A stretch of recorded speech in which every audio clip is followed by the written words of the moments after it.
Assalamualaikum warahmatullahi wabarakatuh. Perkenalkan, nama saya Muhammad Iqbal Sudibyo dengan NIM 1042100338. Saat ini saya sedang menempuh pendidikan di salah satu perguruan tinggi yang berada di kota Jambi, yaitu Universitas Islam Negeri Sultan Taha Saifuddin. Jurusan yang saya ambil atau prodi adalah Hukum Ekonomi Syariah. Tujuan saya membuat video ini adalah sebagai pemenuhan tugas yang diberikan oleh Pak Z Haryanto SHMH dengan mata kuliah Pengantar Ilmu Hukum. Di dalam video ini saya akan membahas beberapa materi, atau lebih tepatnya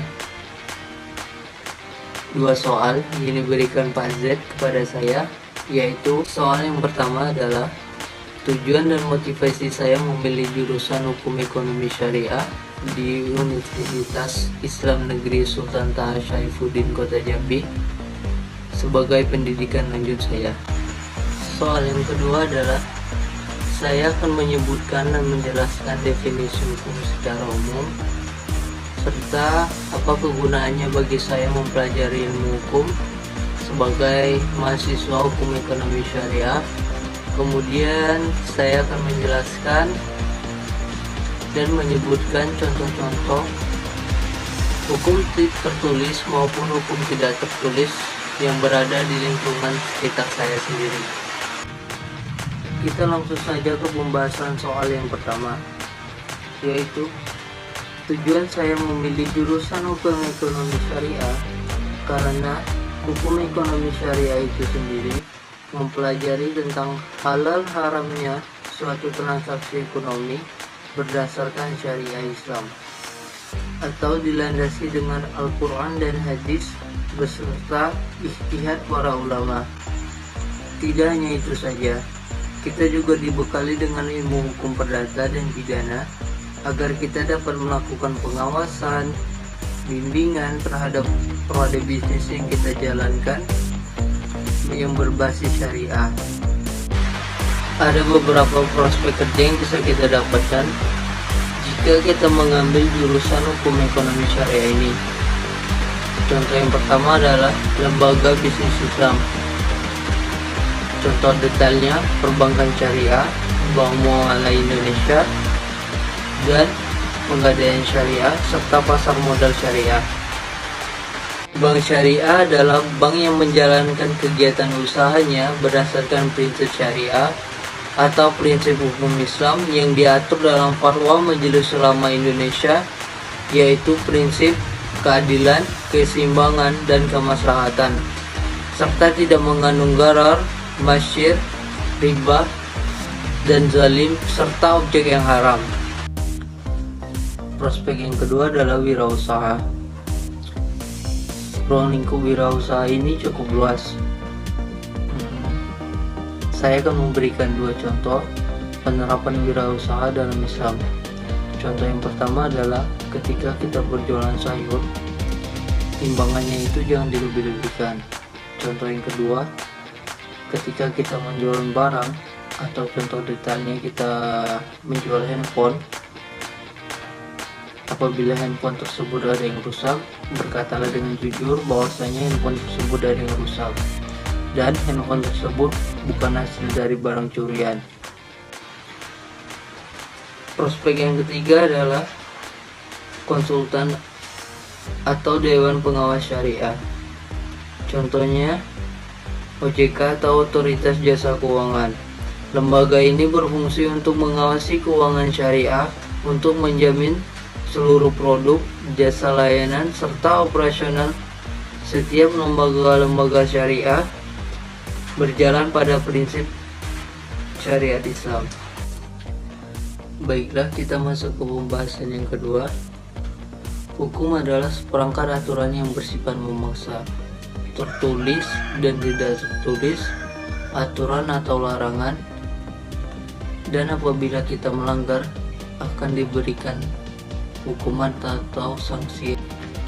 Tujuan saya mempelajari ilmu hukum agar saya dapat mengetahui peraturan perundang-undangan, terutama dalam bidang ekonomi dan perdagangan. Selain itu, mempelajari ilmu hukum dapat menambah bekal bagi diri kita sendiri untuk kita terjun ke dalam dunia perdagangan atau berwirausaha. Dan juga agar kita tidak buta hukum sehingga mengurangi risiko kita untuk melakukan pelanggaran hukum pidana ataupun perdata. Kita dapat menghindari penipuan atau pembodohan dari orang-orang yang mencari keuntungan dari ketidaktahuan kita terhadap hukum. Hukum tertulis adalah aturan yang diinformalkan dalam bentuk peresmian, atau bisa dibilang dengan aturan resmi yang berlaku untuk semua orang, dan apabila kita melanggar itu akan diberikan sanksi yang tegas. Contoh dari hukum tertulis itu adalah peraturan perundang-undangan, atau bisa disebut dengan Undang-Undang Dasar. Contohnya, saat kita mengendarai sepeda motor atau mobil, itu ada undang-undang yang mengatur tentang lalu lintas. Contoh lainnya, bagi pelaku tindak kejahatan atau kriminal itu ada hukuman pidana. Hukum tidak tertulis adalah aturan yang disepakati oleh masing-masing daerah, suku, adat istiadat, dan diterapkan secara turun-temurun. Hukum tidak tertulis ini sangat bertolak belakang dengan hukum tertulis, karena hukum tidak tertulis ini sifatnya tidak terlalu memaksa, hanya berlaku untuk masyarakat tertentu saja atau daerah tertentu saja, dan sanksi yang diberikan pun juga tidak terlalu tegas seperti hukum yang tertulis. Contoh dari hukum tidak tertulis adalah larangan menikah semarga pada suku Batak. Contoh lainnya yang berada di kota Jambi, jika ada sekelompok pemuda yang ketangkap melakukan kumpul kebo atau perzinahan, itu akan diarak keliling kampung tanpa busana dan membayar 1 ekor kerbau, kemudian harus segera dinikahkan.